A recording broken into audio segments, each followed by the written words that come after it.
I'm Oliver, and I never believed in cursed places until that night with Emma and Lucas at the old Hawthorne Marriage Hall. We thought it would be just another wedding, but the hall had been waiting and it doesn't let anyone leave. The invitation arrived on a quiet afternoon, slipped under my door without a knock. At first I thought it was just another ordinary wedding in our neighborhood, but something about it made my skin crawl. The card was pristine, white, and embossed with golden letters. Yet it radiated an unsettling weight, as if it were heavier than paper should be.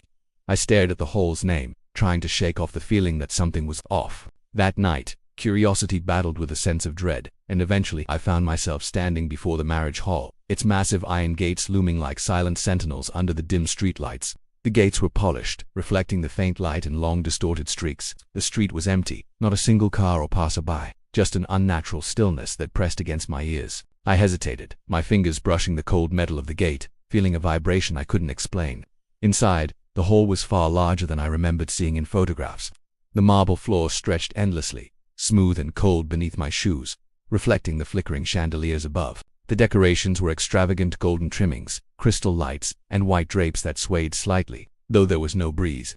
Everything should have felt inviting, celebratory, but it didn't. The air was thick, carrying a scent that was both sweet and sickly, like sugar rotting in a damp cellar. My throat tightened as I took cautious steps along the main aisle, each footfall echoing unnaturally, stretching longer than it should. The chairs were all perfectly aligned, empty yet somehow accusing, as if invisible guests had only just stepped away. Every table, every plate, every utensil was arranged with meticulous precision, yet no one was around to appreciate it. I couldn't shake the feeling that the hall was waiting for someone who would never arrive.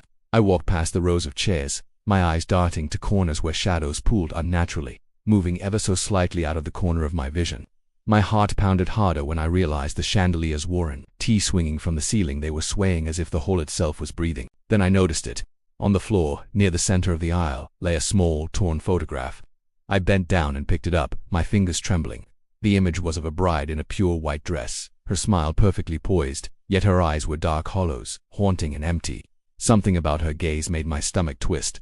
I glanced up and froze. On the stage ahead, a faint silhouette flickered in the shadows, blending with the dark corners. It was indistinct, impossible to focus on, and then, just as suddenly it vanished, leaving the stage empty again. A shiver ran down my spine. The chandeliers flickered once, casting jagged shadows across the hall. The air had grown colder, heavier, almost viscous, pressing against my chest, as if the hall itself were aware of my presence. I heard it then, a whisper, faint and indistinct, like someone breathing directly into my ear, yet no one was around. My skin prickled, goosebumps spreading like icy fire across my arms. I turned to leave, to step back toward the gates, and found the hallway stretching farther than it should. Corners seemed to shift subtly when I blinked. The hall was no longer just a building. It felt alive, waiting, watching. I picked up the photograph again, and for a brief moment, the bride's hollow eyes seemed to move, following me. My pulse raced, but a part of me was unable to put it down. I held it up, examining it closer, and felt an unnatural coldness seep through my fingers, sinking deep into my bones. The shadows in the hall deepened, gathering at the edges of my vision. Then, just as suddenly as it had appeared, the photograph slipped from my hands, vanishing before it touched the floor. The hall was silent again. Too silent. My footsteps seemed to echo endlessly, bouncing off walls that now felt impossibly far apart. I could hear faint whispers once more, words I couldn't understand, but somehow knew were warnings. My stomach churned with unease, a tightening sensation in my chest, as if the hall itself were swallowing the air around me. And then, at the far end of the aisle near the stage, I noticed a dark stain on the marble. It was small, almost imperceptible at first, but as I stepped closer, it grew, spreading outward like a living shadow. Its edges twisted unnaturally, writhing as if it were breathing. My breath caught in my throat. Something about it wasn't right. The marble beneath it seemed to shimmer, reflecting a figure that wasn't there. My heart stopped as I realized the outline was of the bride from the photograph, standing perfectly still, her hollow eyes fixed on me, and then, just for a fraction of a second, her lips curled into a slow, knowing smile, one that promised I might never leave this hall alive.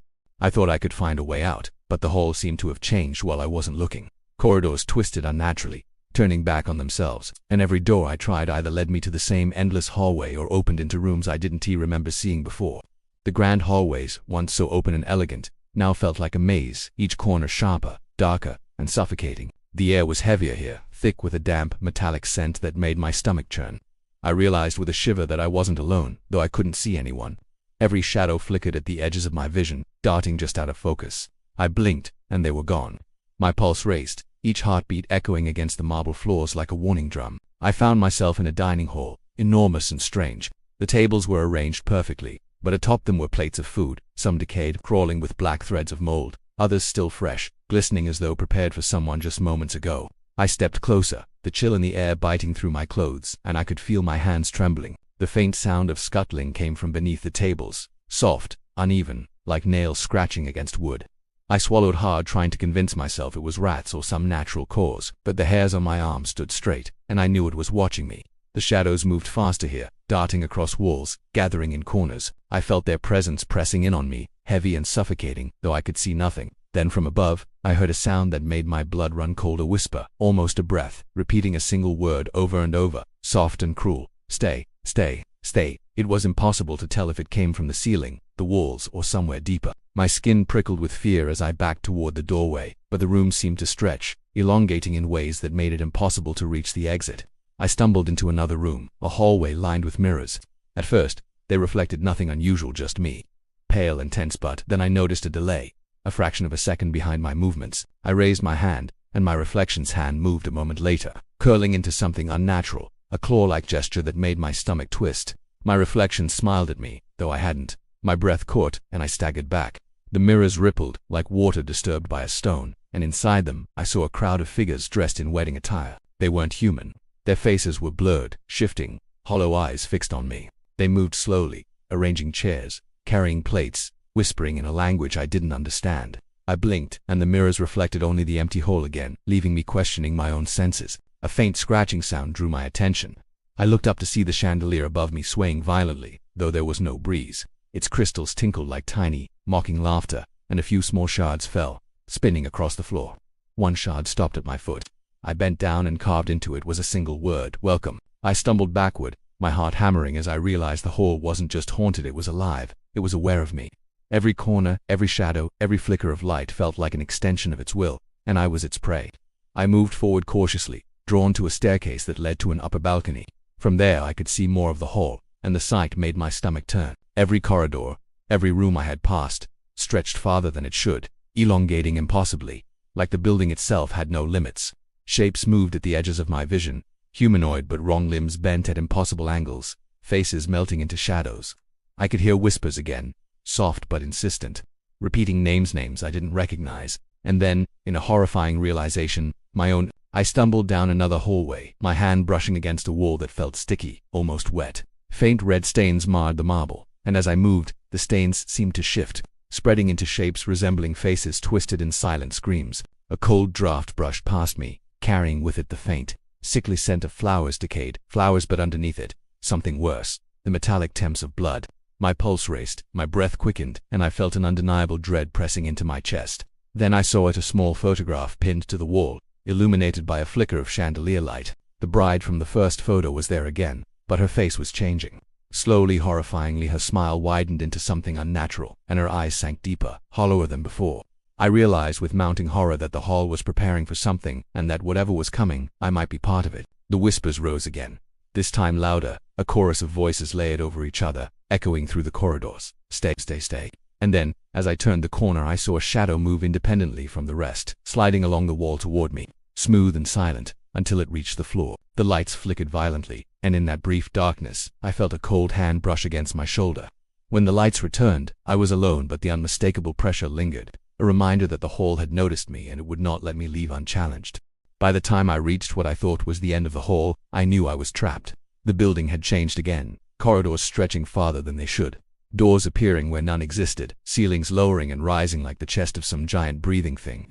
Every step I took felt heavier, like I was moving through water. The air was thick with an acrid, metallic tang, the faint sweetness of decayed flowers lingering beneath it. I tried to recall how I had entered, but the entrance was gone, replaced by another endless corridor that seemed to pulse with a life of its own.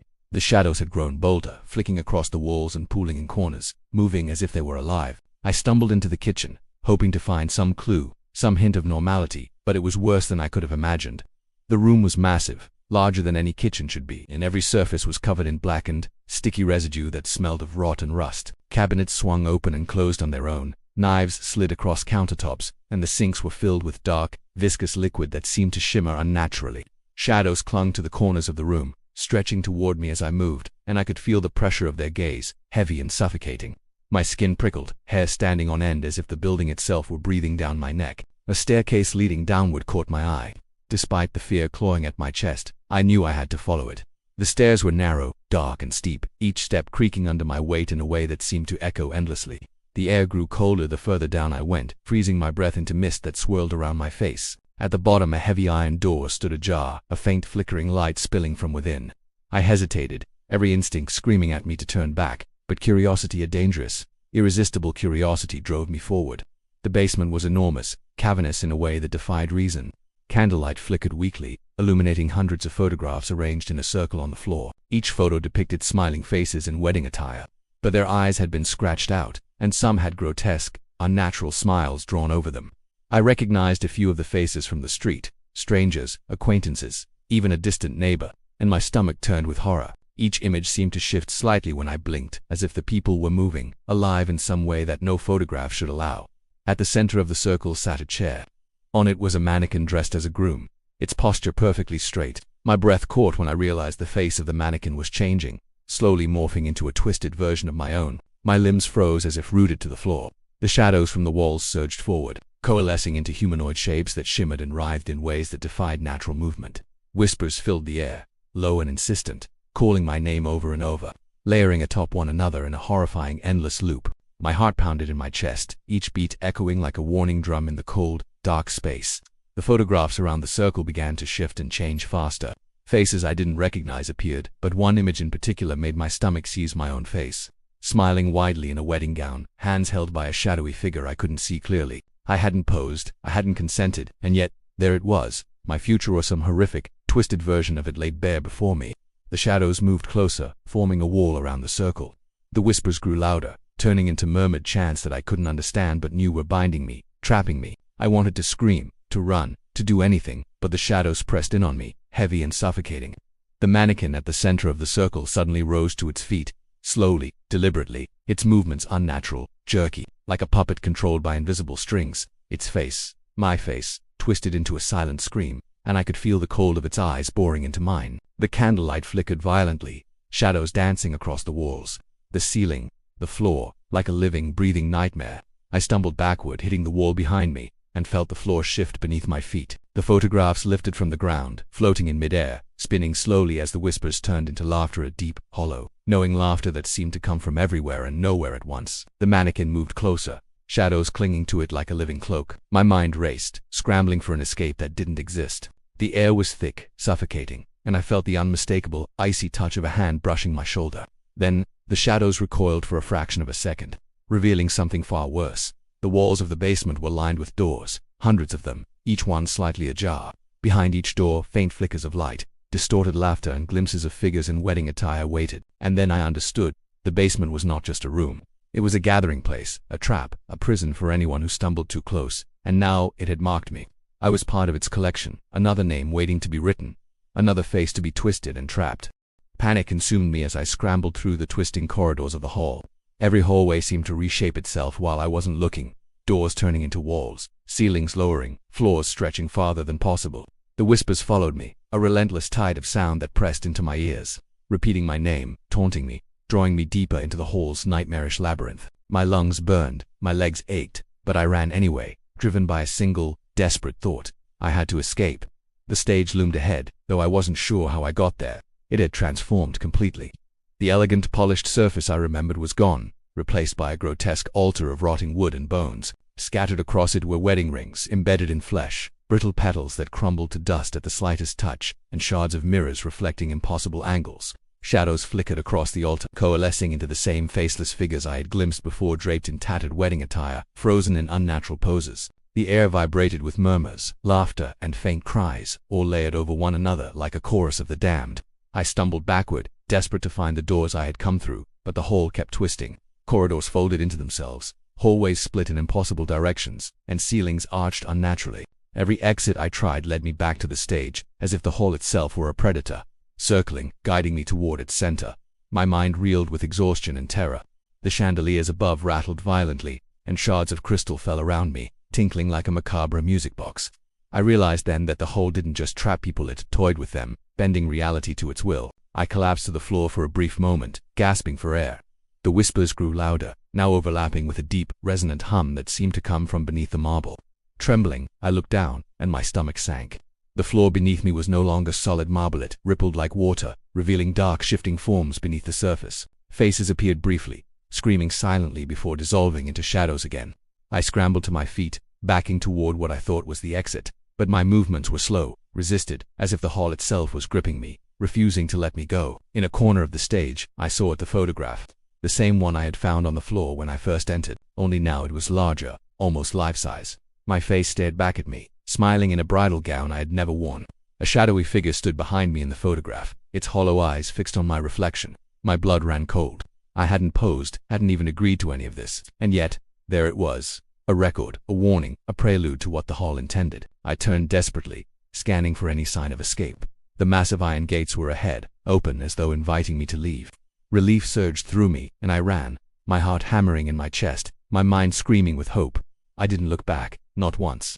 The cool night air hit my face as I stepped outside, and for a fleeting moment, I thought I was free. The empty lot where the hall had stood stretched out before me, shrouded in mist. The marble, the chandeliers, the grotesque altar all gone, replaced by nothing. But then I felt it, a subtle, unnerving pressure against the back of my neck, cold as ice, as if unseen eyes were following me. My fingers tightened around my hand, and when I glanced down, the photograph was clutched in my hand. I hadn't picked it up. My stomach lurched. The image of me smiling in that bridal gown stared back, unchanged. A faint sound rose from the ground beneath me, a soft, knowing laugh that seemed to echo from everywhere and nowhere at once. I wanted to scream, to drop the photograph and run, but my limbs felt heavy, as if I were already trapped in something far larger than the hall itself. The mist around me thickened, swirling, and I realized with a rising, suffocating dread that the hall had not released me. It had only followed, marking me, claiming me, claiming me. The laughter rose, a chorus of whispers and shadowy murmurs blending into a single, incomprehensible message. You cannot leave. Not yet, not ever. My pulse raced, terror clawing at my mind, and I understood that I had not escaped at all. The hall was everywhere now, in the mist, in the shadows, in the photograph that gripped my hand as though alive. I ran blindly into the fog, the laughter and whispers chasing me. I didn't dare look back, but I knew one thing with terrifying clarity. The hall was waiting, patient, and eternal, and somewhere, in some hidden corner of reality, it would never stop. It would not rest until I or anyone foolish enough to step through its gates was claimed, twisted, and added to its collection. And then, as the mist swallowed me, the last thought I had before the darkness pressed in was the most horrifying of all. The hall was not just a place. It was a predator, alive, eternal, and it had already chosen me.